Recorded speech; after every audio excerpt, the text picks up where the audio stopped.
সুখ আর অভিজ্ঞতা এই দুই জীবনে একসাথে কখনোই আসে না।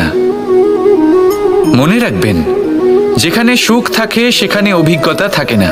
আর যখন এই সুখ আমাদের জীবন থেকে দূরে চলে যায়, তখন আমাদের জীবনে আসে এই অভিজ্ঞতা। পরমাত্মা, প্রকৃতি, নিয়তি এই অভিজ্ঞতাকে আমাদের জীবনে পাঠান, যাতে আমরা একটা অত্যন্ত গুরুত্বপূর্ণ শিক্ষা, একটা জ্ঞান প্রাপ্ত করতে পারি। এই অভিজ্ঞতা আমাদের শেখায় যে অতীতে এমন কি হয়েছিল যা আমাদের করা উচিত হয়নি।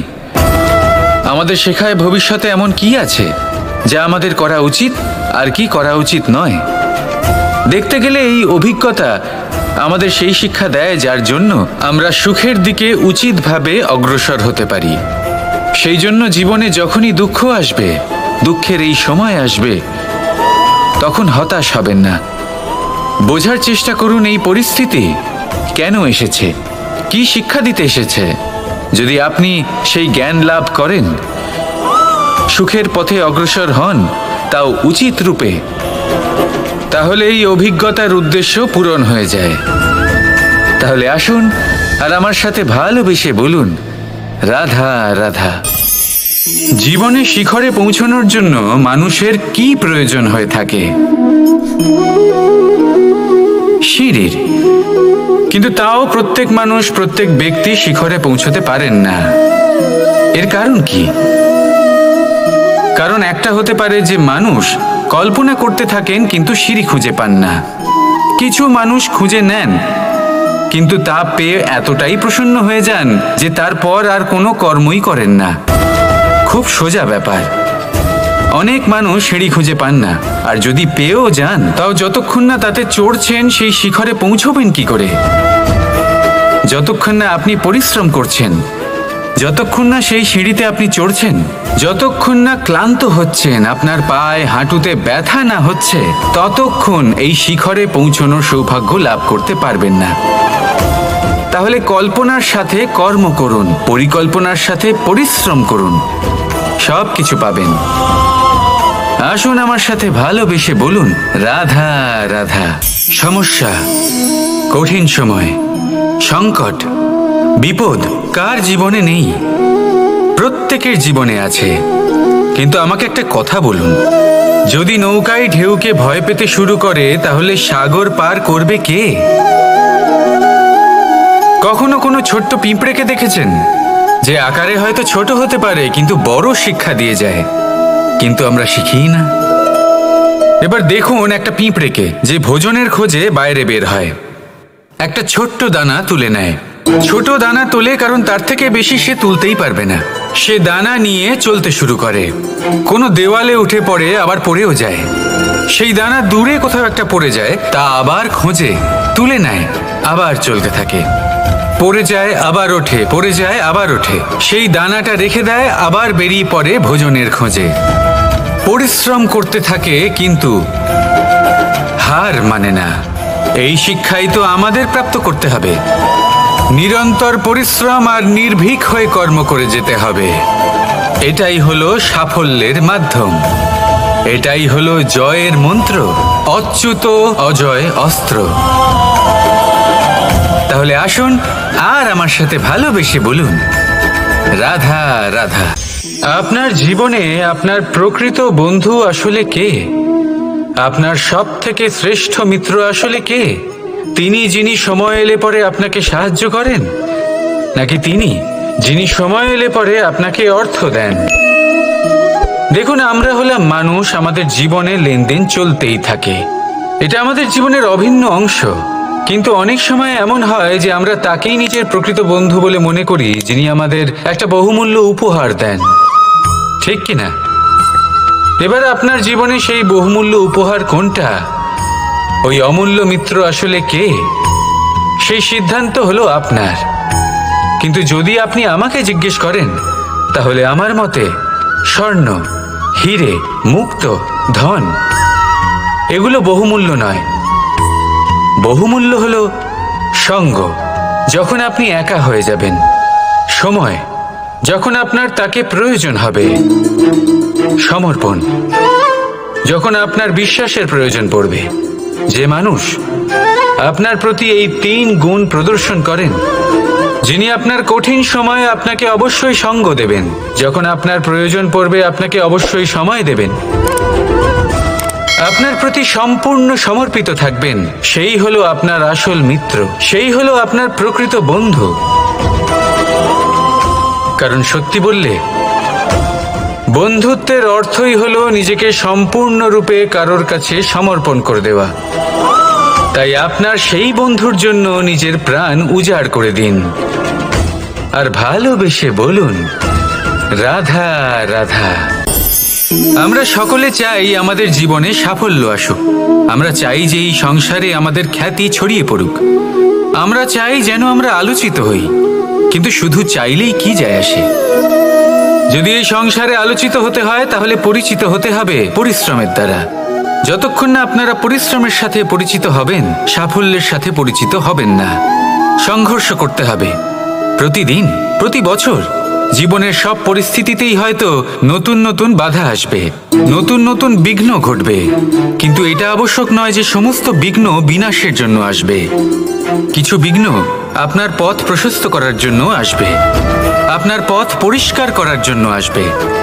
যদি আপনাকে উদাহরণ দিই, যখন বন্যা আসে, বাড়ি ঘর ভেসে যায়, তখন আমরা হতাশ হয়ে পড়ি, আমরা দুঃখী হয়ে পড়ি।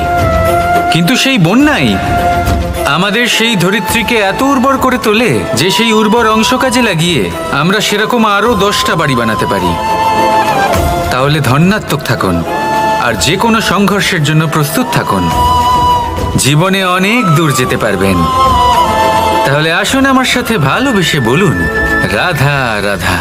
জীবনে কখনো কখনো আমরা সেই পরিস্থিতিতে ফেসে যাই যখন আমাদের মনে হয় যে আমাদের নতুন কিছু একটা করতে হবে, কিন্তু আমরা করতে পারি না। কারণ কোথাও না কোথাও আমরা রীতির দ্বারা আবদ্ধ, আর আমরা সেই রীতি ভাঙতে চাই না। কেবল একটাই প্রশ্ন আসে মনে, আশেপাশের মানুষ কি বলবে, আশেপাশের মানুষ কি ভাববে। আপনাকে একটা প্রশ্ন করি, কারা এই মানুষজন? আপনার জন্মের সময় এই মানুষজন কোথায় ছিলেন? যখন আপনি কোনো সমস্যায় পড়েন তখন এই মানুষজন কোথায় থাকেন? এগিয়ে এসে কি আপনাকে সাহায্য করেন, নাকি সেই সমস্যার সমাধান আপনি নিজেই করেন?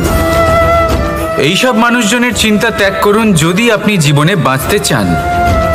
ভেবে দেখুন জীবনে কি কি শুভ আছে আর কি কি শুভ করতে পারেন। যদি তা স্রোতের বিপরীতে হয় তাহলে সংঘর্ষ করুন, কিন্তু এইসব মানুষজনের কথা ভাববেন না। ভেবে দেখুন জীবনে আপনি কি কি শুভ কাজ করতে পারেন। এটা ভাবুন যে আপনি কখনো এমন কোনো কাজ করে ফেলেননি তো যার জন্য কারো হৃদয় আহত হয়েছে। শুভর দিকে নিজের চিন্তা কেন্দ্রীভূত করুন, আপনার জীবনে সব কিছু শুভই হবে। তাহলে আসুন আমার সাথে ভালোবেসে বলুন, রাধা রাধা। আপনি কখনো পাখিদের দেখেছেন? যেভাবে মানুষ তার সন্তানকে জন্ম দেয়, পাখিরাও সন্তানদের জন্ম দেয়। আর যেই তার সন্তান এই সংসারে প্রবেশ করে, সেই পাখি তাকে আগলে রাখে, তার যত্ন করে, ওর জন্য বাসা বানায়, ওর জন্য দূর কোথাও থেকে খাবার নিয়ে আসে, নিজের ঠোঁট দিয়ে ওর মুখে খাবার খাইয়ে দেয়, সবকিছু করে। কিন্তু একটা কাজ পাখি করে কিন্তু মানুষ কখনোই করে না। যখন পাখি মনে করে যে তার সন্তান বড় হয়ে গেছে, ওকে এবার ওরা শিখতে হবে, নিজেকেই আত্মরক্ষা শিখতে হবে, নিজের খাবার নিজেই খুঁজে আনতে হবে, তো সেই পাখি তার সন্তানকে বাসা থেকে বের করে দেয়। তারপর সেই পাখির সন্তান নিজে উড়তে শেখে, আত্মরক্ষা করতে শেখে এবং আস্তে আস্তে সে আত্মনির্ভর হয়ে ওঠে। কিন্তু মানুষ কি তার সন্তানের সাথে এটাই করে? কখনোই নয়। মানুষ তার সন্তানকে নিজের সাথে বেঁধে রাখে, সব সময় তার লালন পালনের, তার দেখাশোনার ব্যবস্থা করে রাখে, আর এটাই ভাবেন যে আমি হলাম ওর পালনকর্তা, ওর খেয়াল রাখা তো আমার কর্তব্য। কিন্তু না, এই কাজ করতে করতে উনি আস্তে আস্তে নিজেরই সন্তানের শত্রু হয়ে ওঠেন, তার বিকাশের শত্রু হয়ে ওঠেন। তাই যখন সন্তান বড় হবে তখন অবশ্যই ভালোবাসুন, কিন্তু পাখির মতো কঠোর হওয়াও প্রয়োজনীয়, তবেই তার বিকাশ হবে। ওকে নিজের কষ্ট নিজেকেই সহ্য করতে দিন, শিখতে দিন জীবনের অনুভূতি কেমন। তবেই তার বিকাশ হবে, নয়তো সেই সন্তান আজীবন আপনার জন্য বোঝা হয়ে থাকবে আর আপনি তার বিকাশের পথে আজীবন বাধা হয়ে থাকবেন। আর আমার মনে হয় না আপনি সেটা চাইবেন, তাই তো? আসুন আমার সাথে ভালোবেসে বলুন, রাধা রাধা। শক্তি শক্তি অর্জন করা এতটা কঠিন নয় যতটা শক্তি লাভ করার পরে সেই শক্তি সামলানো কঠিন হয়।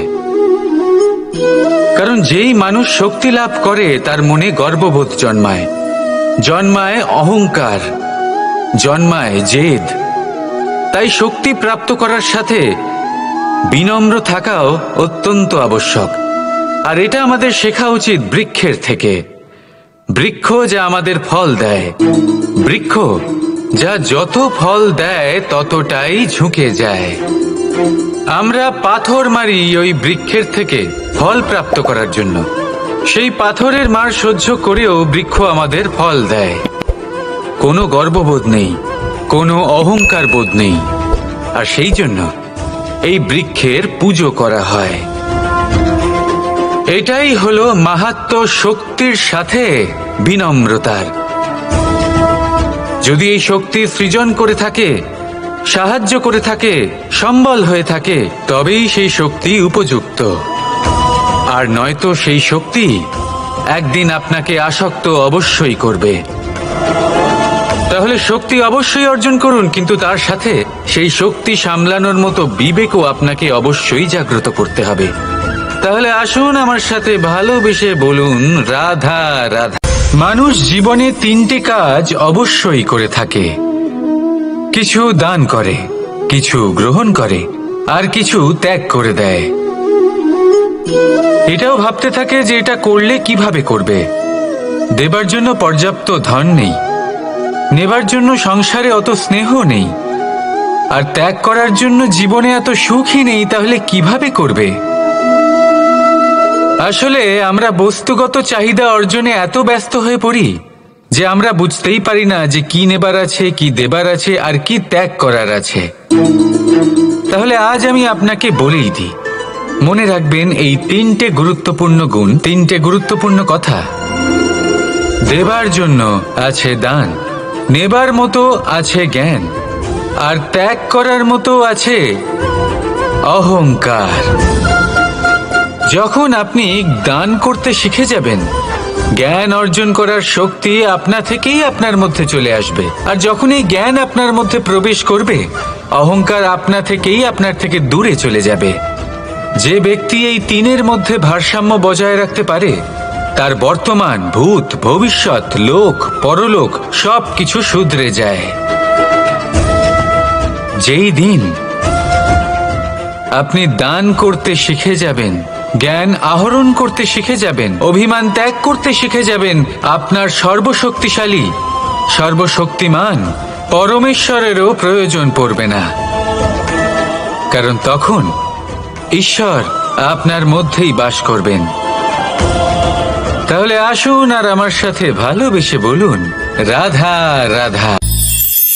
আজকাল আপনি দেখে থাকবেন যে মা বাবা শুধুমাত্র সন্তানকে ভালোবাসেন তা নয়, তাদের মোহেও জড়িয়ে পড়েন। বিদ্যালয়ে যখন পাঠান তখন সমস্ত সুযোগ সুবিধা দিয়েই পাঠান। চেষ্টা করেন যে সবসময় যেন সন্তান তাদের চোখের সামনেই থাকে। কিন্তু ভুলে যান এক অত্যন্ত গুরুত্বপূর্ণ কথা, যে সন্তানকে এক নতুন দৃষ্টিভঙ্গি দেওয়াই হলো ওনাদের কর্তব্য। সেই জন্য পুরাতনকালে শিষ্যদের গুরুকুলে পাঠানো হতো, বাড়ির থেকে দূরে। কারণ বাড়ি ছেড়ে যাওয়া এক সন্তানের জন্য, এক শিষ্যের জন্য অত্যন্ত শুভ লক্ষণ হয়।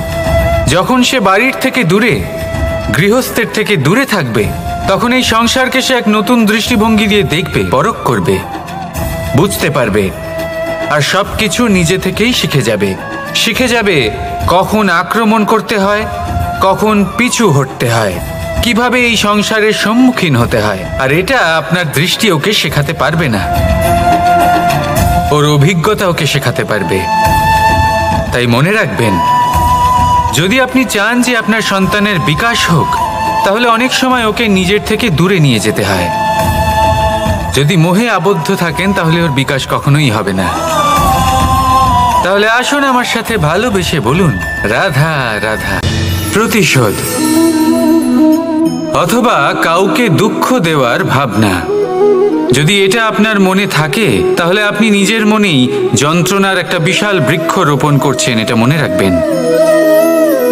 কারণ কাউকে দুঃখ দেবার এই ভাবনা, এটা হলো সেই বীজ যা আপনার মনেই পতিত হবে, আপনার মনেই অঙ্কুরিত হবে, আর আপনার মনেই একটা বিশাল বৃক্ষরূপে বেড়ে উঠবে। জীবন আপনার, কর্ম আপনার, কাউকে দুঃখ দেবার ভাবনা আপনার ছিল, এই বৃক্ষ হলো আপনার, তাই এর ফলও আপনিই পাবেন, যা গ্রহণও আপনাকেই করতে হবে। মনে রাখবেন, যে মানুষ এটা ভাবে যে আমি ওকে দুঃখ দেব, ওকে কষ্ট দিতে চাই আমি, সেই মানুষই দুঃখ আর কষ্ট পেয়ে থাকে। যদি সেই জায়গায় আপনি এটা ভাবেন যে আমি কাউকে সুখী করে তুলতে চাই, কাউকে সুখ প্রদান করতে চাই, তাহলে তারও বীজ আপনার মনেই রোপণ হবে, বৃক্ষে পরিণত হবে, যার ফলও আপনিই পাবেন। এখানে বিষয়টা হলো শুধু মানসিকতার চিন্তা, যা সত্য হয়ে আপনার সামনে আসে। তাহলে এই মানসিকতা শুভ করুন, সবার জন্য মঙ্গল কামনা করুন। অন্যের মনে আপনার জন্য ভালো চিন্তা থাকুক বা না থাকুক, আপনি সবার জন্য শুভ চিন্তা করে কর্ম করতে থাকুন, তাহলে আপনার সাথেও ভালোই হবে। তাহলে আসুন আর আমার সাথে ভালোবেসে বলুন, রাধা রাধা। কখনো কখনো মানুষ মনে করেন যে সে নিজেই সব থেকে বেশি শক্তিশালী, তিনি হলেন জ্ঞানী। দেখুন, এটা ভালো ব্যাপার যে আপনার মধ্যে শক্তি আছে, জ্ঞান আছে, আর এটা শুধু আপনার জন্য নয়, এই সমস্ত সমাজের জন্য, দেশের জন্য, সমগ্র পৃথিবীর জন্য অত্যন্ত আবশ্যক। কিন্তু এই কথাটাও বোঝা অত্যন্ত আবশ্যক যে এই জ্ঞান যেন কখনো অহংকার না হয়ে ওঠে। যখন মানুষের মধ্যে জ্ঞান থাকে তখন সে রাম হয়ে ওঠে। রাম, যিনি সমুদ্রের বুকে সেতু বানিয়েছিলেন, বানর সেনার দ্বারা রাক্ষস রাজকে পরাজিত করেছিলেন, আর চিরকালের জন্য সবার কাছে আদর্শ হয়ে উঠেছিলেন। আর যদি মানুষের মনে অহংকার জন্মায় তাহলে সে রাবণ হয়ে ওঠে। দেশে বিদেশে যতই খ্যাতি থাকুক না কেন, সে রাক্ষস হয়ে ওঠে, নিজের সাথে সাথে সমস্ত কুলের বিনাশ করে বসে। এবার জ্ঞান নাকি অহংকার, আপনার কি চাই সেই সিদ্ধান্ত আপনার, আর আপনার এই সিদ্ধান্তই নিশ্চিত করবে যে আপনার কর্ম কি হবে, আর আপনার এই কর্মই নিশ্চিত করে দেবে আপনার প্রারব্ধ কি হবে। তাহলে শুভ কর্ম করুন আর আমার সাথে ভালোবেসে বলুন, রাধা রাধা। নিয়তি। রাধা আমাকে বলে, কৃষ্ণ, যদি তুমি জানো যে নিয়তিতে কি আছে তাহলে তাকে বদলে দাও না কেন? মহাদেব আমাকে বলেন যে শ্রীকৃষ্ণ, যদি আপনি এটা জানেন যে সাম্বের নিয়তি এটাই, তাহলে আপনি তাকে বদলানোর চেষ্টা কেন করেন? কেন? কারণ আমি একজন পিতা, আর পিতার কর্তব্য এটাই, তিনি যেন সম্ভাব্য সব চেষ্টা করেন নিজের সন্তানের মঙ্গলের জন্য। নিয়তি আমি জানি, কিন্তু এটাও আমি জানি যে কর্মের থেকে বড় আর কোনো নিয়তি হতে পারে না। অভিজ্ঞতাও রয়েছে যে কর্মের হাতে নিয়তির এই চক্র বদলে যেতে পারে। তাই জীবনে যদি আপনার কখনো এমন মনে হয় যে এটা তো অসম্ভব, তখনও চেষ্টা করা কখনোই ছাড়বেন না। কে বলতে পারে আপনারই কর্মের কোনো এক বীজ হয়তো নিয়তির চাকায় আটকে গেল, আর নিয়তিকে নিজের পথ পাল্টাতে হলো, ঠিক কি না? সেই জন্য নিয়তিকে ভাগ্য মেনে নিয়ে চুপ করে বসে থাকবেন না। নিজের নিয়তি স্বয়ং নিজের কর্মের দ্বারা নির্ধারিত করুন, কারণ আপনার এই কর্মের ওপরেই আপনার অধিকার রয়েছে, আর এই অধিকারকে নিয়তি অনেক সময় সম্মানও করে। তাহলে আসুন আর আমার সাথে ভালোবেসে বলুন, রাধা রাধা। ভক্তি আর শক্তি, এই দুইয়ের মধ্যে সম্পর্ক অত্যন্ত সরল। মানুষ ভক্তি করেন যাতে তিনি শক্তি লাভ করতে পারেন, আর শক্তি লাভ করার পরে ভক্তিভাব ভুলে যান, আর শক্তির প্রতি আসক্তিতে মত্ত হয়ে যান, আর সেখান থেকেই তার বিনাশ শুরু হয়। কেন? কারণ ভক্তির দ্বারা প্রাপ্ত শক্তি অন্য কারোর হিতের জন্য ব্যবহার করতে হয়, অন্য কারোর মঙ্গল করার জন্য ব্যবহার করতে হয়, কারোর বিনাশের জন্য নয়। এবার যদি আমি আপনাদের একটা উদাহরণ দিয়ে বোঝাই, তাহলে কোদাল দিয়ে আমরা মাটি কোপাতে পারি, একটা গর্ত খুঁড়তে পারি যাতে একটা নতুন বৃক্ষ জন্ম নিতে পারে, একটা বৃক্ষ যা অন্য জীবকে ফল প্রদান করবে, যাত্রীদের ছায়া প্রদান করবে। কিন্তু এই কোদালের ব্যবহার যদি আমরা অন্য কারোর ক্ষতি করার জন্য করি, তাহলে ক্ষতি শুধুমাত্র আমাদেরই হবে। তাই জীবনে যদি আপনি কোনো শক্তি লাভ করেন, হয়তো ভক্তির দ্বারা বা অন্য যেখান থেকেই হোক, তার সদ্ব্যবহার করতে শিখুন, নয়তো এই প্রাপ্ত শক্তি আপনার পতনের কারণ হয়ে দাঁড়াবে। তাহলে আসুন আমার সাথে ভালোবেসে বলুন, রাধা রাধা। মানুষ নিজের জীবনে ঈশ্বরকে খুব মান্য করে, ওনার জন্য কি না করে, ভিন্ন ভিন্ন নামে তাকে স্মরণ করে, তাকে পুজো করে, তার আরাধনা করে। সে জানে যে ঈশ্বর তাকে শক্তি অবশ্যই দেবেন, তাকে সাহায্য অবশ্যই করবেন। কিন্তু যখন প্রশ্ন আসে গুরু এবং ঈশ্বরের, তখন গুরুর মান কখনো কম হওয়া উচিত নয়। কারণ সত্যি বলতে কি, গুরুই হলেন সেই সিঁড়ি যা বেয়ে আপনি ঈশ্বরের কাছে পৌঁছানোর পথ খুঁজে পাবেন। সেই পথ আপনি গুরুর থেকেই পাবেন। গুরু না থাকলে আপনি কখনো ঈশ্বর লাভ করতেই পারবেন না। আর জীবনে অনেক সময় লক্ষ্যের থেকেও অনেক বেশি গুরুত্বপূর্ণ হলো পথ। তাই এই পথের সম্মান করতে শিখুন, অর্থাৎ গুরুকে সম্মান করতে শিখুন, কারণ গুরুই হলেন পরমেশ্বর। তাহলে আসুন আর আমার সাথে ভালোবেসে বলুন, রাধা রাধা।